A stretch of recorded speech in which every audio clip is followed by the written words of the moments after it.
Welcome to BPSC maker. आज है 20 मार्च 2021 और 20 मार्च 2021 से बिहार करंट अफेयर्स और साथ ही राष्ट्रीय तथा अंतर्राष्ट्रीय घटनाओं सहित जितने भी करंट अफेयर्स बनेंगे वो सभी मैं आपको इस वीडियो में बताऊंगा। ये वीडियो आपके लिए बीपीएससी सहित Bihar SSC, Bihar SI, ESI, CDPO, अन्य सभी परीक्षाएं जो खास करके बिहार में आयोजित होती है, तो सभी परीक्षाओं के दृष्टिकोण से इस श्रृंखला के सभी वीडियो आपके लिए काफ़ी ज़्यादा महत्वपूर्ण है। इस श्रृंखला के जितने वीडियो चैनल पर अपलोड है सभी को देखिए, इसका PDF डाउनलोड कीजिए हमारे टेलीग्राम ग्रुप से।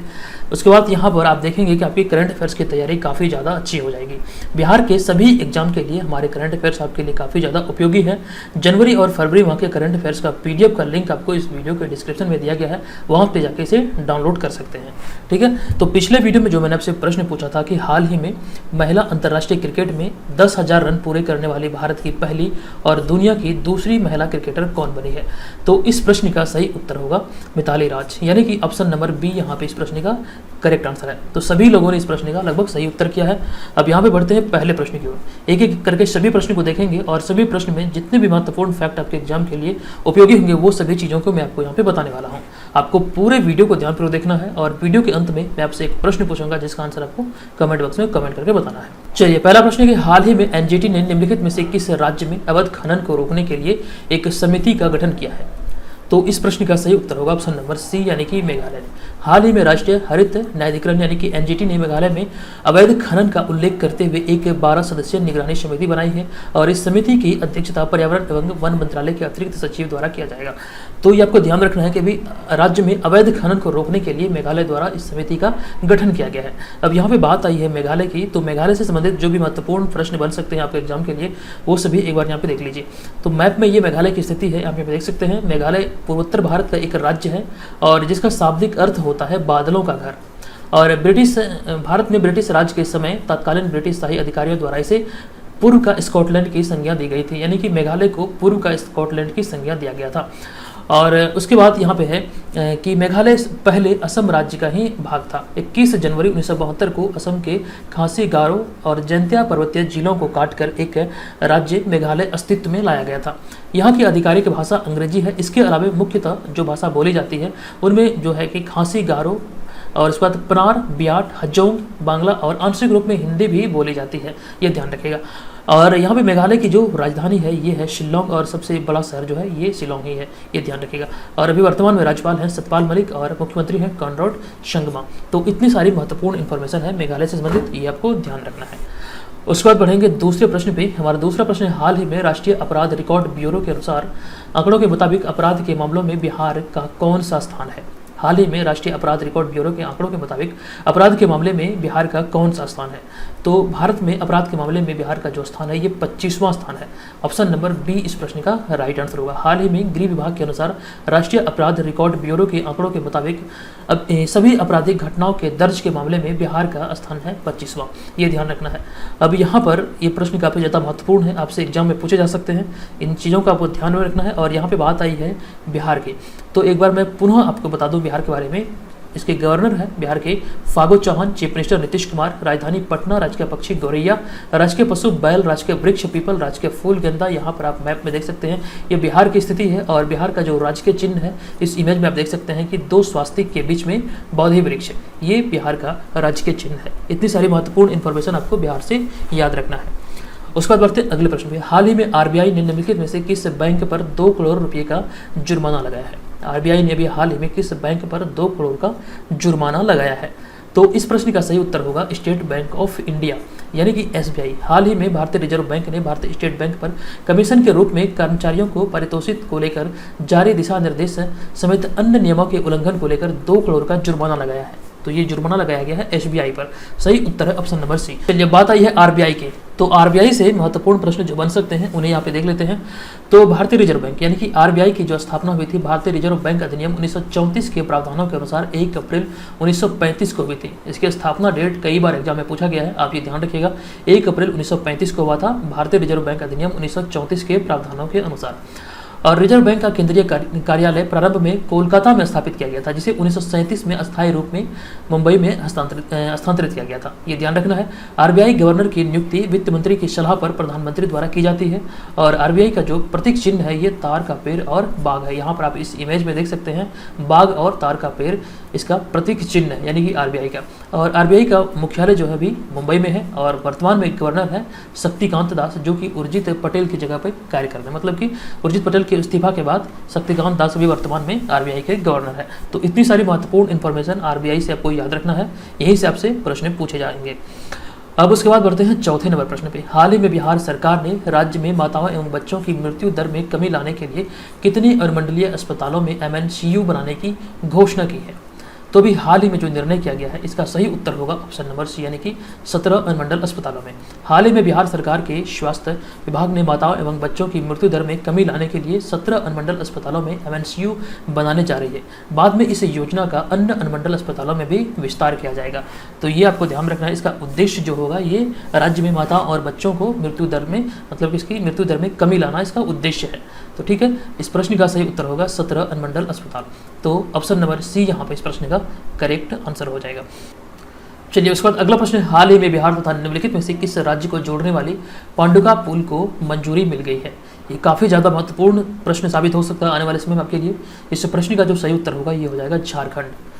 इस प्रश्न का सही उत्तर है ऑप्शन नंबर बी, यानी कि झारखंड। हाल ही में सरकार द्वारा बिहार तथा झारखंड को जोड़ने वाली पांडुका पुल, यहाँ पे पांडुक लिखा गया, तो पांडुका पुल को मंजूरी मिल गई है, जिसका काम 3 वर्षों में पूरा करने का लक्ष्य रखा गया है। और इस पुल को सोन नदी पर बनाया जा रहा है। सोन नदी पर इसके अतिरिक्त 6 और भी महत्वपूर्ण पुल हैं, ये आपको ध्यान रखना है। तो ये झारखंड और बिहार के लिए मतलब ये इस्तेमाल में लाया जाएगा। तो इस प्रश्न का सही उत्तर होगा ऑप्शन नंबर बी, यानी कि झारखंड। इस पुल का नाम आप याद रखिएगा पांडुका पुल है, जो कि सोन नदी पर बनाया जा रहा है। चलिए इसके बाद बढ़ेंगे अगले प्रश्न पे। हाल ही में निम्नलिखित में से किसे सीआरपीएफ के महानिदेशक के रूप में नियुक्त किया गया है?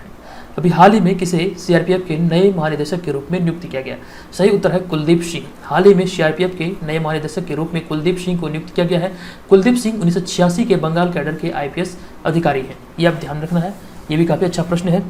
ये आपके सभी कम्पिटिटिव एग्जाम के दृष्टिकोण से इस तरह के प्रश्न आपके लिए काफ़ी ज़्यादा महत्वपूर्ण होते हैं, इस बात का ध्यान रखें। अब उसके बाद बढ़ेंगे अगले प्रश्न पे। हाल ही में बिहार सरकार ने एथेनॉल उत्पादकों को कितने प्रतिशत सब्सिडी देने की घोषणा की है? हाल ही में बिहार सरकार ने एथेनॉल उत्पादकों को कितने प्रतिशत सब्सिडी देने की घोषणा की है? तो भी हाल ही में बिहार सरकार ने एथेनॉल उत्पादकों को 20% सब्सिडी देने की घोषणा की है। आपको इसके बारे में डिटेल में बता दूं कि हाल ही में बिहार देश में पहली बार एथेनॉल नीति लागू करने वाला राज्य बन गया है। बिहार में एथेनॉल पॉलिसी को राज्य कैबिनेट ने मंजूरी दे दी है। इसके तहत अब एथेनॉल उत्पादकों को 15% सब्सिडी दी जाएगी, यह आपको ध्यान रखना है। ऐसा करने वाला यानी कि एथेनॉल नीति को लागू करने वाला बिहार भारत का पहला राज्य बना है, यह भी आपको ध्यान रखना है। तो सब्सिडी के तौर पर यहाँ पे 20% सब्सिडी दिया जाता है, ये घोषणा किया गया अभी हाल ही में। तो ऑप्शन नंबर डी यहाँ पे इस प्रश्न का राइट आंसर है। उसके बाद अगला प्रश्न है, हाल ही में नहीं बल्कि प्रत्येक वर्ष बिहार दिवस कब मनाया जाता है? तो देखिए प्रत्येक वर्ष जो बिहार दिवस मनाया जाता है ये 22 मार्च को मनाया जाता है। आप सभी जानते हैं कि 22 मार्च को प्रत्येक वर्ष बिहार दिवस के रूप में मनाया जाता है। इसके बारे में मैं आपको थोड़ी सी जानकारी दूं। हाल ही में बिहार के मुख्यमंत्री नीतीश कुमार ने बिहार दिवस के अवसर पर कोई कार्यक्रम नहीं होने की बात कही है, इसलिए मैंने यहाँ पे इस प्रश्न को शामिल किया है, क्योंकि यहाँ पर आप सभी जानते हैं कि बिहार दिवस के मौके पर यानी कि 22 मार्च को गांधी मैदान में कुछ महत्वपूर्ण कार्यक्रम आयोजित होते हैं। लेकिन अभी हाल ही में ये घोषणा किया गया कि इस वर्ष कोई भी मतलब कार्यक्रम नहीं होगा। कोविड-19 संक्रमण के चलते इस बार सांकेतिक तरीके से बिहार दिवस मनाया जाएगा, जो कि प्रत्येक वर्ष 22 मार्च को मनाया जाता है। ठीक है, इस वजह से मैंने यहाँ पे इस प्रश्न को शामिल किया है कि कोई भी मतलब कि प्रोग्राम इसमें मतलब कोई भी कार्यक्रम इस बार नहीं होगा। ये कोविड-19 संक्रमण के कारण ही ऐसा किया गया है। अब उसके बाद अगला प्रश्न है कि हाल ही में जारी IQ एयर के अध्ययन के अनुसार दुनिया के 30 सबसे प्रदूषित शहरों में भारत के कितने शहर शामिल हैं? हाल ही में जारी IQ एयर के अध्ययन के अनुसार दुनिया के 30 सबसे प्रदूषित शहरों में भारत के कितने शहर शामिल हैं? तो इस प्रश्न का जो सही उत्तर होगा ये हो जाएगा ऑप्शन नंबर ए, यानी कि 22 शहर शामिल हैं। हाल ही में स्विस संगठन IQ एयर द्वारा किए गए एक अध्ययन के अनुसार भारत के 30 शहरों में 22 शहर शामिल हैं, जिनमें बिहार के मुजफ्फरपुर को भी शामिल किया गया है। हालांकि यह प्रश्न मैं आपको शायद कल वाले वीडियो में थोड़ी सी मतलब कि शॉर्ट में बताया था, तो ये ध्यान रखिएगा। इसका सही उत्तर होगा ऑप्शन नंबर ए, 22 शहर को इसमें शामिल किया गया है।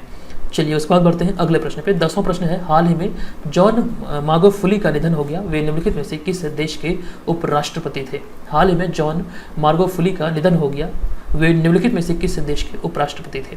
इस प्रश्न का सही उत्तर होगा ऑप्शन नंबर बी यानी कि तंजानिया। हाल ही में तंजानिया के उपराष्ट्रपति जॉन मार्गोफुली का 61 वर्ष की आयु में निधन हो गया। वे अपने कार्यकाल के दौरान मरने वाले तंजानिया के पहले उपराष्ट्रपति हैं। ये भी बात आप ध्यान रखिएगा। इस प्रकार ये तंजानिया के पहले ऐसे उपराष्ट्रपति बने जो अपने कार्यकाल के दौरान मतलब कि इसकी मृत्यु हुई। तो आपको ध्यान रखना है ये तंजानिया के उपराष्ट्रपति थे। तो यहाँ पे बात आई है तंजानिया की। तो तंजानिया से जितने प्रश्न आपसे पूछे जा सकते हैं उन्हें देख लेते हैं। यहाँ पर आप देख सकते हैं ये तंजानिया की स्थिति है और ये तंजानिया का राष्ट्रीय ध्वज है, ठीक है। और इसकी जो राजधानी है तंजानिया की ये है दोदोमा और सबसे बड़ा नगर जो है ये है मतलब तंजानिया का सबसे बड़ा शहर जो है ये है दारुस्सलाम। ये यहाँ पे आप देख सकते हैं। और राजभाषा जो है ये स्वाहिली है और मुद्रा जो है तंजानियाई शिलिंग है। और तंजानिया के जो राष्ट्रपति है ये जगाया किकवेते मृशो और प्रधानमंत्री है मिजेंगो पिंडा, ठीक है। इस बात का आप ध्यान रखिएगा, नाम तो राटपटा है। मिजेंगो पिंडा भी वर्तमान में तंजानिया के प्रधानमंत्री हैं। चलिए उसके बाद बढ़ेंगे अगले प्रश्न पे। हाल ही में निम्नलिखित में से किस राज्य में 2 साल में बाघों की संख्या में 100 से अधिक वृद्धि हुई है? 100 से अधिक वृद्धि हुई है किस राज्य में? तो देखिए इस प्रश्न का जो सही उत्तर होगा ये हो जाएगा ऑप्शन नंबर ए यानी कि मध्य प्रदेश। हाल ही में अभयारण्यों में बाघों की स्थिति की एक रिपोर्ट के मुताबिक मध्य प्रदेश में 2 साल में बाघों की संख्या में 100 से अधिक वृद्धि दर्ज की गई है। तो आपको ध्यान रखना है इसका सही उत्तर जो होगा ये हो जाएगा मध्य प्रदेश, ठीक है। इस बात को आप ध्यान रखिए। अगला प्रश्न, हाल ही में भारतीय शेयरों ने निम्नलिखित में से कितने देशों में सबसे अधिक बाजार मूल्य प्राप्त किया है? भारतीय शेयरों ने निम्नलिखित में से कितने देशों में सबसे अधिक बाजार मूल्य प्राप्त किया है? इस प्रश्न का सही उत्तर होगा 10 देशों में, यानी कि ऑप्शन नंबर ए यहाँ पे सही होगा। हाल ही में भारतीय शेयरों ने इस वित्त वर्ष दुनिया के 10 शीर्ष देशों में सबसे अधिक बाजार मूल्य प्राप्त किया है। ब्लूमबर्ग के आंकड़ों के मुताबिक भारत के सकल बाजार पंजीकरण में इस वित्तीय वर्ष में डॉलर के संदर्भ में 88% तक की वृद्धि हुई है, ठीक है। ये आपको ध्यान रखना है कि 10 मतलब के देशों में, दुनिया के शीर्ष मतलब 10 देशों में ये मतलब कि सबसे अधिक बाजार मूल्य प्राप्त किया है भारत का शेयर। तो ऑप्शन नंबर ए यहाँ पे इस प्रश्न का सही उत्तर होगा। उसके बाद बढ़ते हैं अगले प्रश्न पे। हाल ही में भारत में पेट्रोल में इथेनॉल सम्मिश्रण की सीमा को कब तक 20% करने का लक्ष्य है? हाल ही में भारत में इथेनॉल सम्मिश्रण की सीमा को कब तक 20% करने का लक्ष्य रखा गया है? इस प्रश्न का सही उत्तर होगा ऑप्शन नंबर डी यानी कि 2025 तक ये लक्ष्य रखा गया है। हाल ही में केंद्रीय पेट्रोलियम मंत्री धर्मेंद्र प्रधान ने राज्यसभा में बताया कि पेट्रोल में इथेनॉल मिलाने की सीमा को मौजूद 8.5 से 20% करने का लक्ष्य 2025 तक का है। तो ये आप ध्यान रखिएगा, ये जो लक्ष्य है ये 2025 तक का है। चलिए बढ़ते हैं आज के इस वीडियो के प्रश्न की ओर। आज के इस वीडियो का प्रश्न है, हाल ही में विजय हजारे ट्रॉफी का खिताब निम्नलिखित में से किसने जीता है? इस प्रश्न का उत्तर आपको इस वीडियो को कमेंट बॉक्स में कमेंट करके बताना है कि इसका उत्तर क्या होगा।